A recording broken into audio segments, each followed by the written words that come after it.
Samantala, presyo at supply ng mga pangunahing bilihin sa Pangasinan nananatiling matatag sa kabila ng banta ng Bagyong Uwan. Para sa detalye, alamin sa ulat ni Idol Dennis Brillante. 104.7 IFM Report!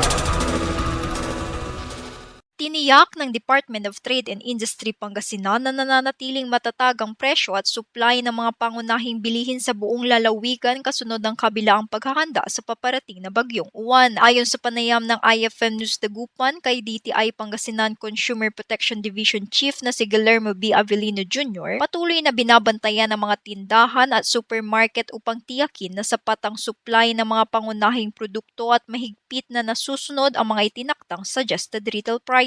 Base sa aming datos, ang supply sa atin, ang supply ng mga supermarket, ang mga groceries ay nag-average meron tayong stock enough na supply which 1 month to 2 month supply. So wala po tayong maaring magiging problema. Ang DTI po ay laging andyan, umiikot, nagbabantay sa mga maaring magsamantala. Dagdag dito nagbabala ang ahensya laban sa mga panamantalang manlalako. Samantala upang mapanatili ang sapat na inventaryo sa rehiyon, patuloy na nakikipag-ugnayan ang DTI sa mga manufacturer, distributor at retailer. Bukas sa mga pinakamalapit na tanggapan ng DTI sa mga reklamo at ulat patungkol sa pananamantala o hindi patas na gawain sa kalakalan. Kasama mo mula rito sa IFM News Dagupan, ito si Idol Denise Brillante, Tatak, IFM.